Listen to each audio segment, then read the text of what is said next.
Chloe Swarbrick. How is it credible for the Prime Minister to not know that his chief policy advisor was... Sorry, you can't make an accusation in a question. Ask a question.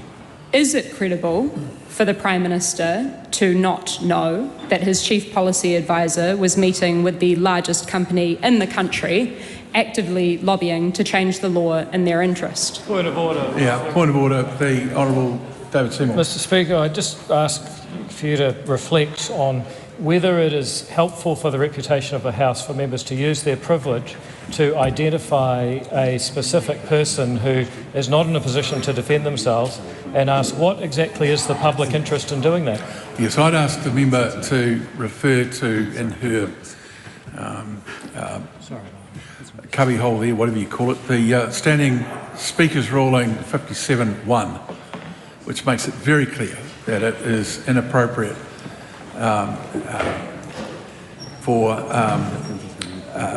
it doesn't make it clear. It says basically, I think you have some consideration of that. Point of order. Mr Speaker, Right Honourable Chris Hipkins. I was listening carefully to Chloe Swarbrick's question. She did not name the individual. She described a job. And there is a difference here. Somebody occupying a very senior position within the Prime Minister's office, having their position named, is totally consistent with the practices of this House. Naming the person concerned by name would be something that's done very, very rarely. But naming somebody's position, particularly when it's the Chief Policy Advisor to the Prime Minister, is absolutely consistent with the practices that have been followed in this House. Well, it would be Oh, well, away we go. Yes, Steve Abel. In your rulings 57.1 and 2, it does allow the naming of officials. As the leader of the Labour Party pointed out, Chloe didn't name the official, our co-leader, but the point is that the office of the official has been named. It is not calling into question the conduct of the official, but the extent to which the Prime Minister was not aware of the conduct of their chief policy advisor. Yeah, well, I'll come back to that in a minute. I was speaking to the point of order. Honourable Louise Upson. The Prime Minister has answered the question and been clear about the intent in terms of individuals. And anyone in this House would know if you use particular titles, it is very easy then to identify people. So it has the same result as the intent of not naming an individual by that connection. It's pretty obvious. Point of order. Final point. My point, Mr Speaker, is what the Prime Minister knew when. I very intentionally am not naming the person, which, just for sake of knowledge of the House, has actually been named this afternoon in a publication from Stuff. So the question that comes... Thank you. You finished? Yeah. The question that comes to mind is, firstly, 57.1 makes it clear that while a name can be given, people should bear in mind that public officials do not have the opportunity to defend themselves in this House.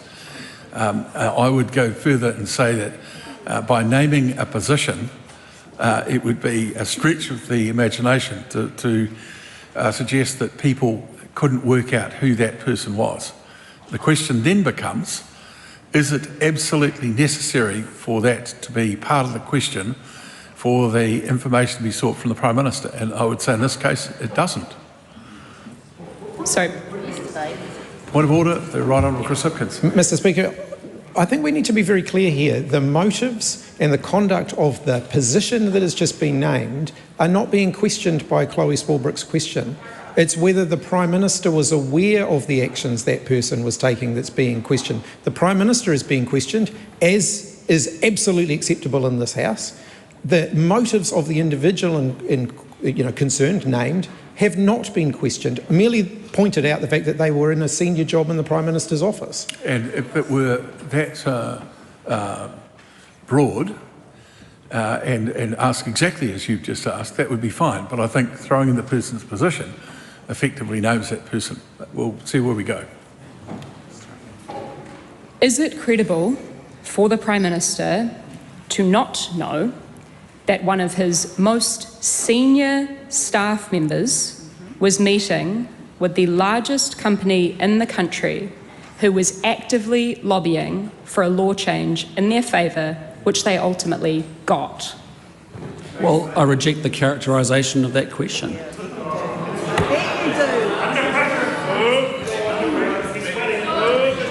There's only one person speaking when a question is being asked. When exactly did the Prime Minister learn about these secret meetings and documents that his office held and received from Z Energy and Fonterra, and how can he be certain that it had no influence on the law announced last week, which fulfills exactly what those corporate lobbyists had been asking for? Well, in answer to the second leg of the question, there's no doubt about it. Ministers felt strongly about this issue, as did many politicians, I suspect, before the last election. And I can tell the member that, certainly in the first 100 days, ministers were up for exploring legislative options at that point in time. We have done a sensible thing here. The content of the actions that we have taken is that climate change frameworks are pulled together by previous governments. They're administered by the state, not by the courts or by businesses. We're not interested in running a duplicate system. We believe in having certainty in the system, and that's the principal issue about the merits of the actions that we've taken. That's what this is about.